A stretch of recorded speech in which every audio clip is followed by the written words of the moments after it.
bem. É quarta-feira, 26 de maio de 2021. E esta é uma aula para os meus queridos estudantes de Ciência da Computação do Instituto Federal Catarinense Campos Videira. Eu sou o professor Sérgio e venho falar com vocês aqui um tema muito importante, que é a filosofia da ciência ou a epistemologia ao longo da história. Esta é a segunda unidade dessa disciplina tão importante no currículo de qualquer cientista, que é epistemologia e filosofia. Então, tratarei aqui muito rapidamente da filosofia da ciência dentro da antiguidade e, em seguida, vou analisar aqui um breve texto com vocês para que a gente entenda um pouco aí do que nós estamos falando, né? Então, dito isso, vamos à aula, né? Vamos à aula. Ciência e senso comum, e o que a filosofia tem a dizer sobre isso, né? A partir do que nós já estudamos, né? A gente entende que filosofia, essa área do conhecimento humano, ela não se confunde com a religião, ela não se confunde com a ciência, ela não se confunde com as artes. Contudo, é um tipo de conhecimento que faz parte aí da produção humana ao longo da história. E, como tal, tem inserções, ou seja, adentra na discussão sobre o próprio ser da ciência, ou seja, a ontologia da ciência, o que é ciência, adentra nos aspectos práticos da ciência, ou seja, como ética, né, como bioética, como a gente já viu na unidade anterior, ou seja, filósofos da ciência e filósofos da ética, eles opinam, né? Eles têm argumentos para clarificar, argumentos éticos aqui no caso, né? Argumentos éticos para estabelecer limites, colocar questões ao próprio desenvolvimento da ciência. Então, nós podemos dizer que a filosofia trata do ser da ciência, ou seja, aborda de um ponto de vista ontológico, aborda a ciência de um ponto de vista ético e também, é óbvio, é claro, aborda de um ponto de vista político, ou seja, quais são as ideologias, quais são as implicações políticas que determinam o desenvolvimento científico, ou seja, o contexto em que uma determinada ciência ela se desenvolve. Portanto,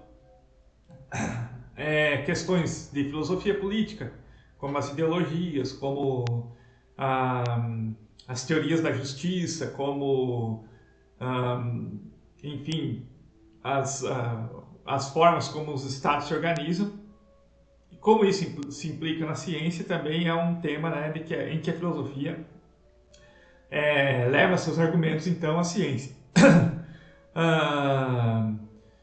Enfim, então vejam bem que é possível sim a gente falar de uma filosofia da ciência desde que existe filosofia.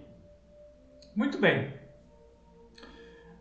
E uma das funções da filosofia, portanto, e aqui estou recobrando um pouco da unidade 1, é dizer o que é ciência. Portanto, uma questão de ontologia, uma ciência, determinar o ser da própria ciência.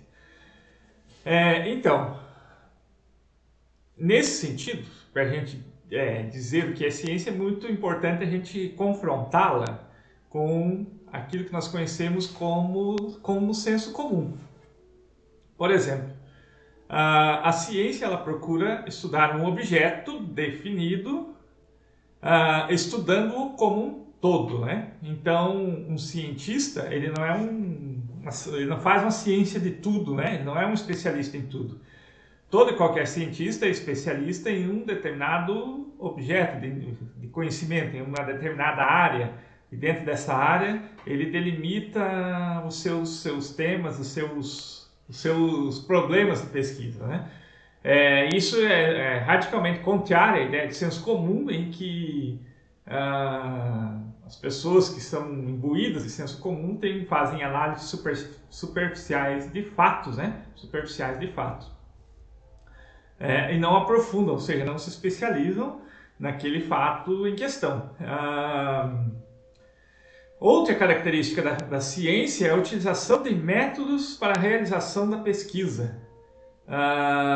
Então, toda ciência, para ser ciência, ou seja, para conseguir o status ontológico de dizer isto é uma ciência, aquele tipo de conhecimento tem o status de ciência, necessariamente tem que seguir um método. Ou seja, aí alguém pode perguntar, mas o que é método, professor? E eu relembro aqui com vocês, provavelmente, as aulas de metodologia científica. E método tem a ver com o caminho que eu escolho para chegar à construção do conhecimento. Então, método é uma palavra grega, métodos, que significa, tradução literal para a língua portuguesa, significa exatamente o caminho, ou seja, qual caminho eu escolho, eu opto para chegar a um objetivo final, que é a construção do conhecimento. A gente pode dar um exemplo aqui, né? Eu estou aqui no bairro Quartel e quero chegar na estação antiga de Videira, ali no centro, né? Quero chegar na Praça do Rio do Peixe, ali no Parque do Rio do Peixe, na estação. Aqui no quartel, então, eu tenho várias opções, vários caminhos. Eu posso sair lá pelo contorno sul, eu posso ir pela Videplast, eu posso ir pelo IFC, eu posso subir lá pelo Via Atacadista, eu posso pegar vários caminhos, ou eu posso descer aqui pelo SESI e chegar até a estação. Então, nesse sentido, há vários caminhos, mas existe um caminho mais adequado para a construção do conhecimento. Então, quando vocês forem, por exemplo, construir os vossos TCCs, se faz muito importante a escolha de um método, ou seja, qual caminho é o melhor para eu construir um conhecimento aqui, que é o meu trabalho de conclusão de curso. Então, é um processo de escolha de qual o melhor caminho. Então, por isso, todo e qualquer conhecimento, para ter o status ontológico de ciência, ou seja, ser uma ciência, necessariamente passa pela utilização de um método ou de métodos para a realização da pesquisa.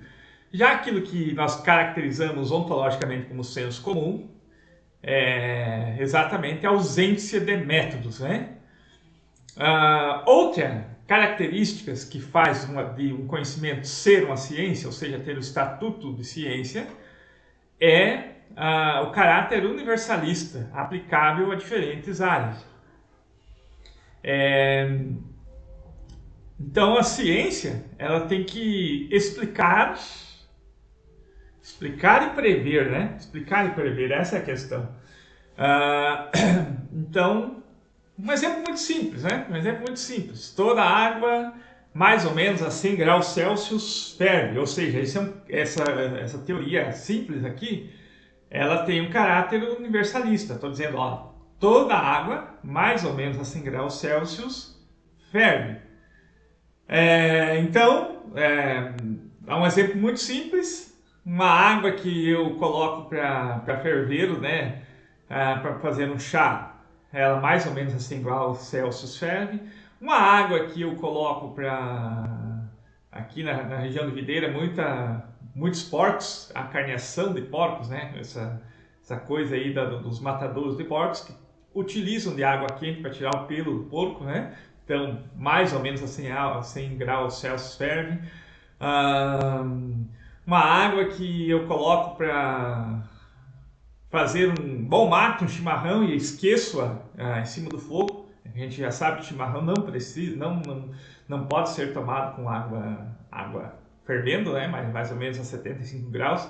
E eu esqueço, né, em cima do fogão, e ela chega a 100 graus Celsius e ela ferve. Ou seja, a partir dessas três experiências particulares, uma experiência do chá, uma experiência do matadouro de porcos e uma experiência da água do mate, eu percebo que mais ou menos a água a 100 graus Celsius ferve e eu chego a uma conclusão universalista. Ou seja, que toda água mais ou menos a 100 graus Celsius ferve. Enquanto que lá no senso comum, nós temos a ideia de um conhecimento fragmentário, ou seja, que explica uma coisa, uma questão, né? Uma parte, uma determinada situação.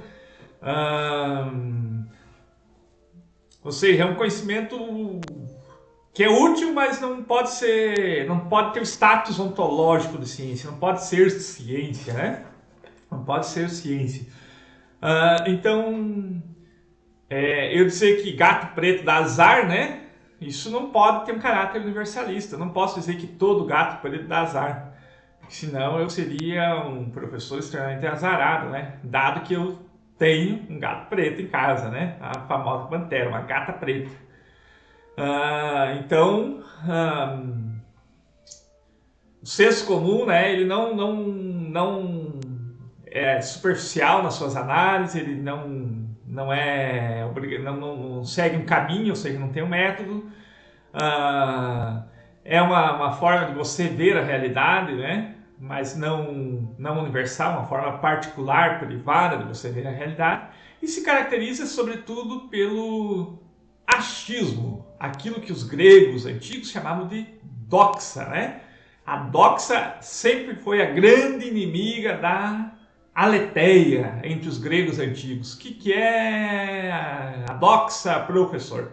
Doxa é essa palavra grega que significa exatamente opinião. A gente, por exemplo, pode usar a palavra ortodoxo. A fusão de duas palavras gregas. O orto, que quer dizer correto, né, certo, e a doxa, ortodoxo, ou seja, aquela opinião fechada, que o sujeito imagina ser a única e a mais correta. Então, o sujeito ortodoxo, ele se apega a uma única opinião, a um único achismo, e ele não progride na construção do conhecimento. Então, por isso, o grande objeto da filosofia da ciência, ou da filosofia entre os gregos, é exatamente sair da ortodoxia e chegar naquilo que os gregos chamam de aletheia. O que é aletheia, professor? Aletheia é uma palavra grega que a gente traduz literalmente por verdade. Então, ontologicamente, toda ciência ela tem um compromisso com a verdade, e para isso tem que sair da ortodoxia, fugir das questões ortodoxas. Muito bem, então, dito isso, estabelecemos aqui rapidamente o estatuto ontológico da ciência. O que é ciência?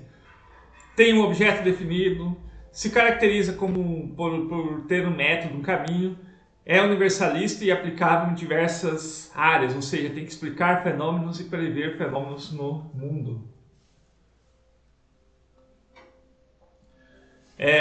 Como eu disse para vocês, agora a gente está entrando numa parte um pouco mais histórica da disciplina, né? A unidade 2 ela tem bem esse caráter histórico, filosófico da filosofia da ciência, da epistemologia. Eu vou tratar com vocês aqui um pouco da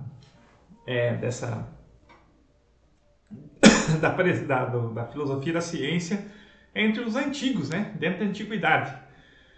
E ver como que os antigos, eles promoveram várias ciências, né?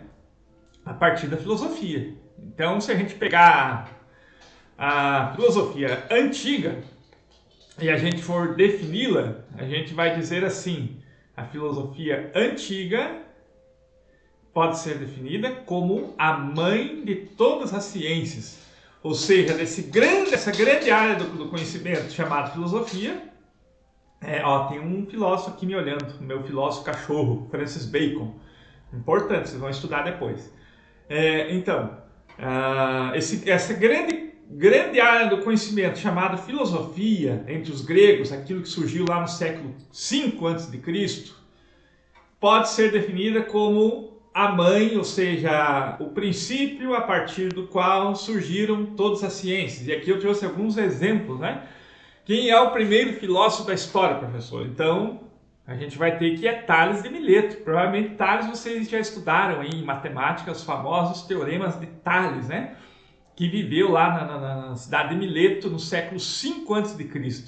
E é considerado um dos 7 sábios da Grécia e o fundador disso que nós chamamos de filosofia. Então, muito importante, né? Criou formas de medir o tempo, de calcular a velocidade da luz, etc., né? Tales de Mileto. Muito importante também neste contexto da geometria, né? O cara que deu nome para a filosofia, né? O Pitágoras. Pitágoras é uma curiosidade aqui para vocês, né? É o sujeito que deu nome à filosofia. Então, Pitágoras foi aos Jogos Olímpicos e ele viu que haviam lá os competidores, né? Os atletas que miravam vencer, né, a honra da vitória, os louros da vitória. Por isso que até hoje o atleta olímpico coloca folhas de louro, né, uma coroa de louro na cabeça, né? Então havia essas pessoas que tinham a busca pela honra. Nos Jogos Olímpicos havia os comerciantes que visavam lucrar ali com os Jogos Olímpicos, vendendo seus objetos. E haviam os espectadores, que não queriam nem honra nem lucro, mas estavam ali fazendo análise, observando os movimentos. E segundo Pitágoras, esses são os filósofos, aqueles que são amigos da sabedoria, ou seja, que vão até o conhecimento, a sabedoria, não visando lucro, no caso dos comerciantes, e não visando a honra, como eram os atletas, mas vão tão somente para ser próximos da sabedoria, ser amigos da sabedoria. Então, esses são os filósofos. Então, nós temos o pai da filosofia aí, que é Tales de Mileto, e o sujeito que nomeou a filosofia, que é Pitágoras. Então, que foram, dentro da área da geometria, muito importantes. E, é claro, Euclides, né? A geometria euclidiana, que provavelmente vocês já estudaram também, se deve muito à filosofia antiga. Na área da medicina, né? Medicina que era considerada uma filosofia entre os gregos, uma filosofia do cuidado, né?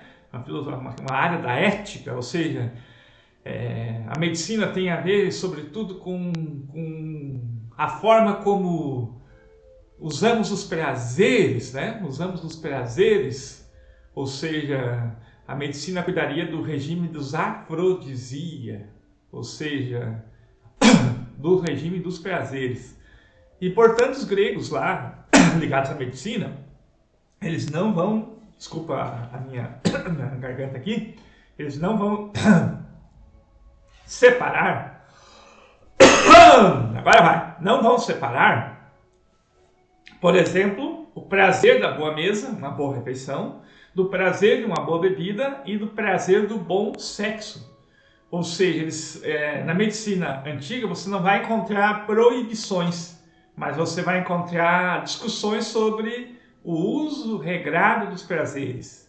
Então, a medicina grega ela é uma medicina da prevenção e do cuidado, não uma medicina do remédio como é a nossa, né? Então, por isso que a medicina grega, de Hipócrates, ela tem a ver com o bom uso dos prazeres. Porque qual que era o princípio? Se você se escraviza pelos prazeres, ou seja, a bebida, a comida e o sexo, você vai descambar para a doença. Contudo, se você nega esses prazeres, também você vai descambar para a doença. Então, por isso a medicina grega é uma medicina do uso e não da negação dos prazeres. Então, por isso Hipócrates, né, que os médicos e profissionais da saúde usam até hoje, né, para fazer o seu julgamento, né? Seu julgamento enquanto profissionais da saúde. A área da biologia e da astronomia, né, que se deve a Aristóteles. Aristóteles é o primeiro sujeito na história do Ocidente, a escrever um tratado sobre a reprodução animal, a história dos animais, né, da reprodução animal. Então, um tratado de biologia, um tratado sobre as plantas, por exemplo, né, um tratado sobre a reprodução vegetal, também se encontra no filósofo Aristóteles. E é claro, há toda uma metafísica, uma física cosmológica, né, em Aristóteles, na área da astronomia, uma visão geocêntrica, né, uma concepção de movimento em Aristóteles, tão importante para a física. Então, basicamente, a física astronômica de Aristóteles vai dizer o seguinte: existe o planeta Terra, que está inerte, parado, portanto uma visão geocêntrica, e este corpo celeste, que é o planeta Terra, ele impulsiona o movimento dos demais corpos celestes. A isso nós chamamos de visão geocêntrica.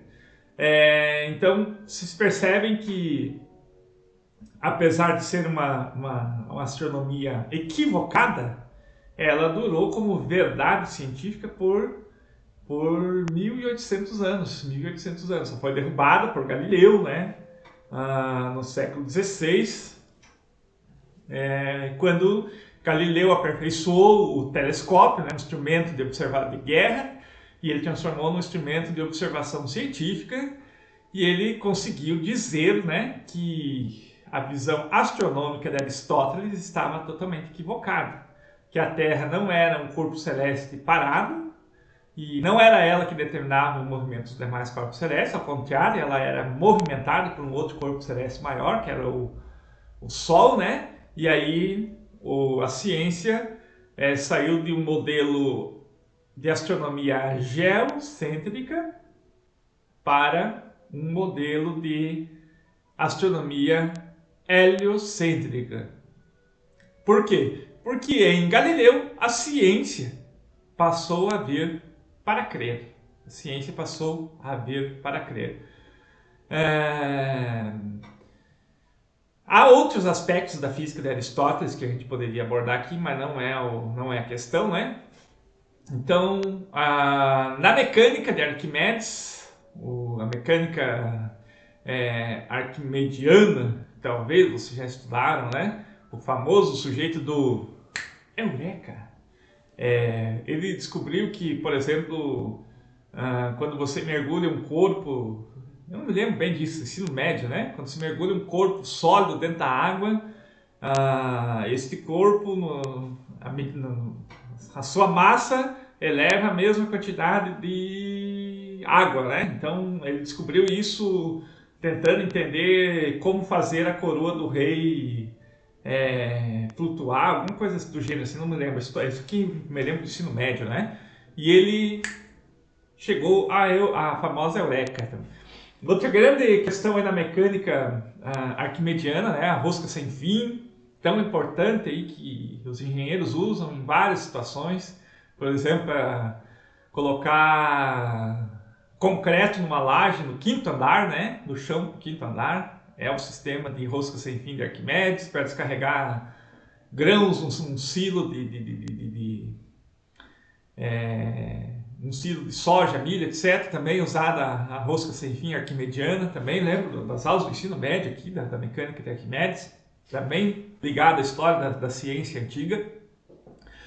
E claro, o modelo geocêntrico de Ptolomeu, que aplicou, né, pegou a teoria aristotélica e a desenvolveu, criando esse grande sistema cosmológico, geocêntrico, que teve duração como verdade por 1800 anos e custou, por exemplo, a prisão perpétua de Galileu, né? Galileu, que defendeu o heliocentrismo e, obviamente, foi condenado à prisão perpétua, né, pela igreja, e a morte de Giordano Bruno, um monge que também defendia o heliocentrismo em desapreço ao geocentrismo, que foi condenado à morte, né, à fogueira, com a língua pregada em uma tábua, lá na Praça del Fiore, no centro de Roma, praça que quando eu fui a Roma, fiz questão de ir à Praça del Fiore e colocar flores no túmulo, né, no túmulo de Giordano Bruno, que morreu sim para defender a ciência, assim como Galileu morreu para defender a ciência, que foram os grandes críticos, né, desse modelo ptolomaico e aristotélico de física e geometria e cosmologia aristotélico. Então aqui é um grande resumão dessas ciências que foram criadas a partir da filosofia, a geometria, a medicina, a biologia, a mecânica e um modelo cosmológico, né? Isso dá impulso então para a Idade Média. E antes de mais nada, eu quero dizer que, por exemplo, essa ideia de que nós tratamos a Idade Média como Idade das Trevas, como se não houvesse ciência ali e não houvesse construção do conhecimento, é um grande mito, né? Por exemplo, as universidades, o modelo de universidade e o modelo de ensino praticado nas universidades se deve a uma criação medieval, né? A gente escuta aí a Universidade de Oxford, né, na Inglaterra, que é considerada a universidade mais antiga do Ocidente. Como assim a gente conhece? É óbvio que o Liceu de Aristóteles e a Academia de Platão são escolas universitárias, mas como é a nossa universidade? Ela se deve à grande contribuição dos freis franciscanos, né, Roger Bacon, sobretudo, que fundaram a Universidade de Oxford, né, no século XII. Então, veja bem, como que pode ser Idade da Treva se os sujeitos dali da Idade Média eles criaram as universidades? Então, é muito superficial, até mitológico, dizer que a Idade Média não produziu nada. Por exemplo, produziu as ciências. Por que a gente vai, por exemplo, à escola? Escola vem de escolástica, que é uma filosofia e um método de ensino que, inclusive, sustenta a forma como a universidade está organizada, né? Então, a escolástica, ela dá nome a isso que nós chamamos de escola. A escolástica se baseava no ensino das artes, da filosofia, da matemática, da geometria, ou seja, tinha um currículo da música, tinha um currículo e tinha uma forma de ensinar. Não vamos entrar aqui no mérito dessa forma de ensinar, se ela é tradicional, se ela é da decoreba, etc. Não me interessa aqui. Interessa dizer para vocês que, por exemplo, isso que nós conhecemos como escola e a estruturação de um currículo se deve, sobretudo, à escolástica, né? A escolástica. E a patrística, que é o primeiro movimento de filosofia cristã que produziu grandes coisas na questão da liberdade humana, por exemplo, né?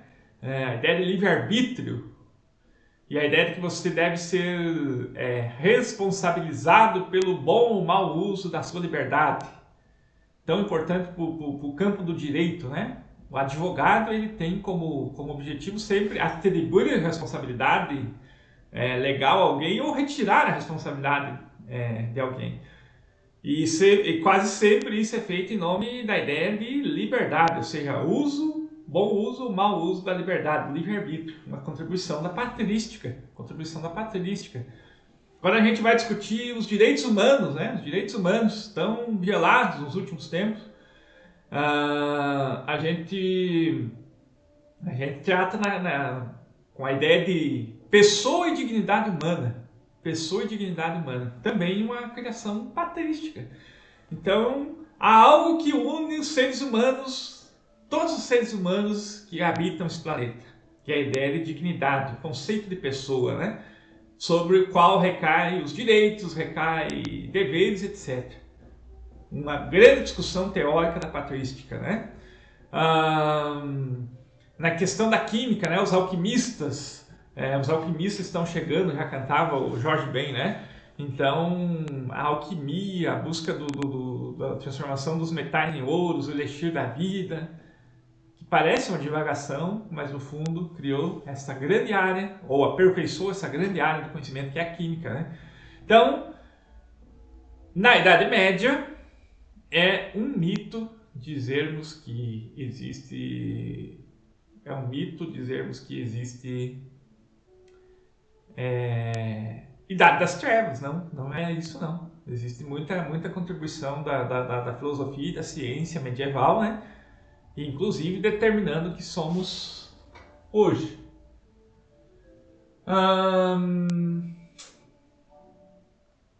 Isso aqui, né?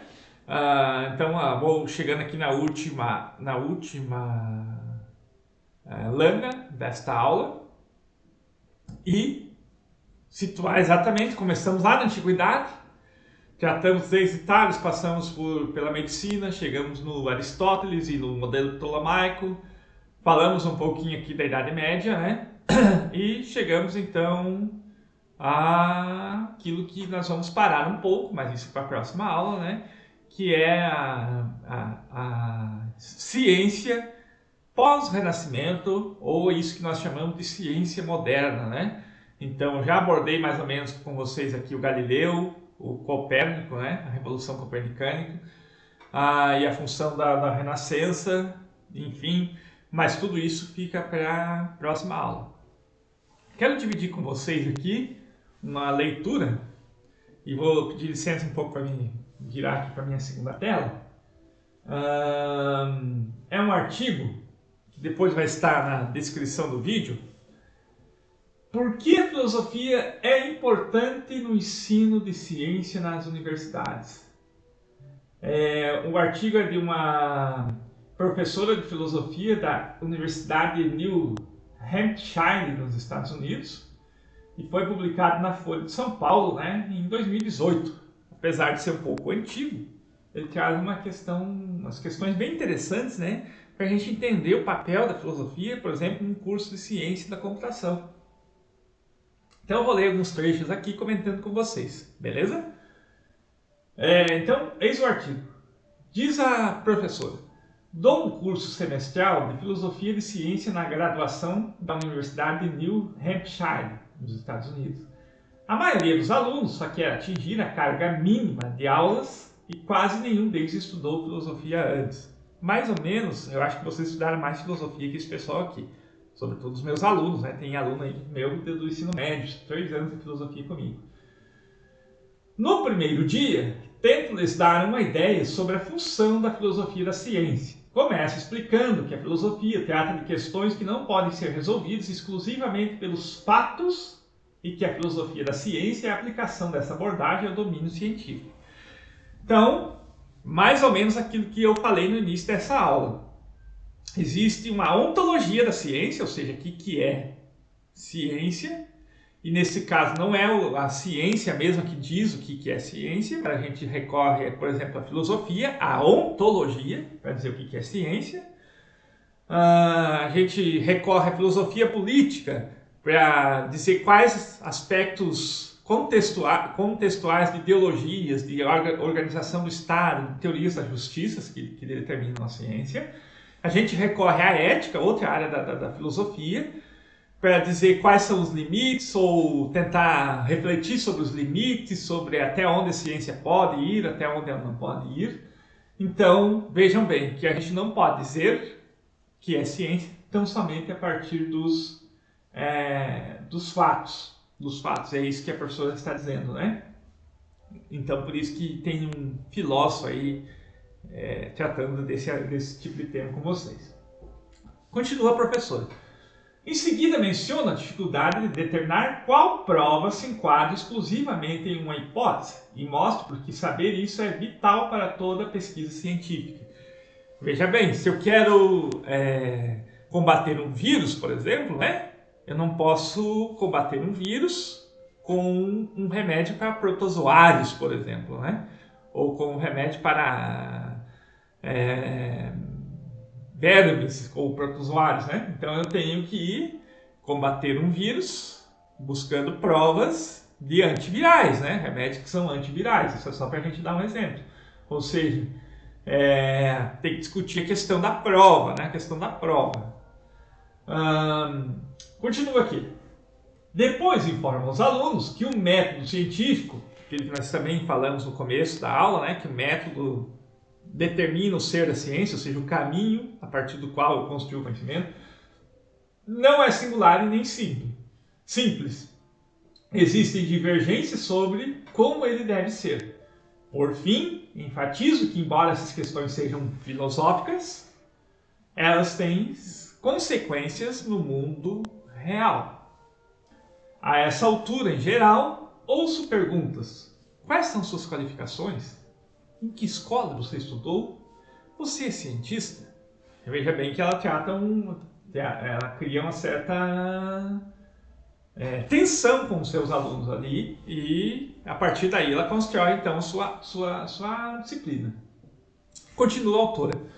Talvez seja porque, como mulher de origem jamaicana, eu incorpore uma carga de identidades em comum na filosofia. Creio, porém, que a questão vai além. Observei esse padrão num curso de filosofia da ciência lecionado por um professor mais típico. Na Universidade de Cornell, Nova York, trabalhei como assistente de um professor que causava impressão física muito diferente da minha. Era um homem branco com mais de 60 anos, a imagem perfeita da autoridade acadêmica. Mas os estudantes demonstravam ceticismo em relação às visões dele sobre a ciência, porque, como alguns diziam em tom de desaprovação, ele não era cientista. Creio que essas reações têm a ver com o valor que atribui a filosofia de um lado e a ciência de outro. Alguns alunos duvidam que filósofos tenham algo útil a dizer sobre ciência. Eles sabem que cientistas proeminentes declaram em público que a filosofia é irrelevante para a ciência, se não completamente inútil e anacrônica. Sabem que o ensino na área de exatas, ciência, tecnologias, engenharias e matemática é considerado bem mais importante que o das humanidades. Muitos dos jovens que assistem às minhas aulas creem que a filosofia seja uma disciplina desordenada e referente apenas a questões de opinião. Veja bem o que o professor falou no começo. Todo o papel da filosofia é sair da doxa, ou seja, da opinião, e entrar naquilo que nós chamamos de aletheia, da verdade. Enquanto a ciência descobre fatos, produz provas e dissemina verdades objetivas. Além disso, muitos estão convictos de que os cientistas são capazes de responder questões filosóficas, mas filósofos não deveriam se envolver em questões científicas. Por que os universitários costumam tratar a filosofia como completamente distinta da ciência e subordinada a ela? Pela minha experiência, há 4 razões principais. A primeira tem a ver com a falta de consciência histórica. Os alunos tendem a crer que os departamentos universitários refletem divisões estanques do mundo real. Assim não percebem que filosofia e ciência, bem como a fronteira entre elas, são criações humanas dinâmicas. Alguns temas que hoje são do domínio da ciência eram parte da filosofia da natureza no passado. Música um dia integrou o departamento de matemática. Isso aqui tem muito a ver com o currículo da escolástica que eu falei para vocês ali, né? A música fazia parte do currículo escolar da escolástica e era ensinada exatamente como exatas, né? Exatamente como exatas. O escopo da ciência tanto se estreitou quanto se alargou, a depender do momento, lugar de contextos culturais. Veja bem, fiz toda uma história da filosofia da ciência com vocês aqui, anteriormente, né? Falando exatamente desses pontos. A segunda se relaciona com resultados concretos. A ciência resolve problemas do mundo real. Ela nos dá tecnologia, coisas que podemos tocar, ver e usar. Deu-nos vacinas, safras geneticamente modificadas e analgésicos. A filosofia, aos olhos dos estudantes, não parece ter nada de tangível a mostrar. No entanto, os resultados tangíveis da filosofia são muitos. Os experimentos filosóficos abstratos de Einstein tornaram possível a sonda espacial Cassini. A lógica de Aristóteles é a base da ciência da computação, que nos deu laptops e smartphones. O trabalho dos filósofos que se ocuparam do problema da mente, da relação mente-corpo, preparou o terreno para a neuropsicologia e, portanto, para a tecnologia de ressonância magnética cerebral. A filosofia sempre esteve trabalhando discretamente como pano de fundo para a ciência. Uma terceira razão tem a ver com preocupações sobre verdade, objetividade e vieses cognitivos. Os universitários insistem em dizer que a ciência é puramente objetiva, que não é. Falei dos determinantes políticos, dos determinantes éticos, dos determinantes econômicos, etc., em aulas anteriores. Contudo, uma pessoa não é considerada objetiva se ela aborda sua pesquisa com um conjunto de pressuposições básicas. Essa pessoa é vista como ideológica. Ocorre que todos temos vieses e eles alimentam o trabalho criativo da ciência. Veja bem, filosofia da ética, filosofia política, teorias da justiça, né, que podem ser incorporadas nesse debate. Essa pode ser uma questão difícil de tratar, porque a concepção ingênua de objetividade está profundamente enraizada na imagem popular da ciência, o senso comum que nós tratamos no início da aula. Para lidar com o tema, convido os alunos a contemplar alguma coisa próxima, sem nenhuma pressuposição. Depois peço que digam o que viram. Eles costumam parar e então admitem que não conseguem interpretar suas experiências sem recorrer a ideias pré-concebidas. Assim que percebem esse fato, deixam de ser estranhas as perguntas sobre a objetividade da ciência. A quarta fonte de desconforto dos alunos diante da filosofia é a imagem que eles têm de uma educação científica. A impressão é a de que eles pensam na ciência como algo que cataloga coisas que existem, os fatos, e na educação para a ciência como ato de ensinar às pessoas quais são esses fatos. Não me enquadro nessas expectativas, mas como filósofa, minha preocupação principal é de que maneira esses fatos são selecionados e interpretados. Por que alguns são considerados mais significativos do que outros? As formas pelas quais os fatos são eivados de pressupostos e assim por diante. Os alunos, em geral, respondem a tais preocupações afirmando impacientemente que fatos são fatos. Mas dizer que uma coisa é idêntica a si mesma não mostra nada de interessante sobre ela. O que eles querem dizer é que, assim que conhecemos os fatos, o espaço para interpretação ou controvérsia desaparece. Por que pensam assim? Não porque a ciência seja praticada dessa forma, mas porque é assim que ela costuma ser ensinada. O número de fatos e procedimentos que os alunos precisam observar para se alfabetizar cientificamente é imenso. Eles têm um tempo limitado para fazê-lo. Os cientistas precisam preparar seus cursos de modo a acompanhar a rápida expansão do conhecimento empírico e não têm tempo para questões que provavelmente não foram treinados a responder. A consequência indesejada é que os estudantes muitas vezes saem da sala de aula sem responder às questões filosóficas são relevantes para a teoria e a prática científica. Estou concluindo a minha leitura aqui. Mas as coisas não precisam ser assim.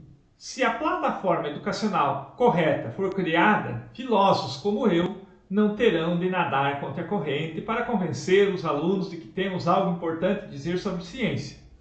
Para isso, precisamos da ajuda dos nossos colegas cientistas, que os estudantes veem como únicos difusores legítimos do conhecimento científico.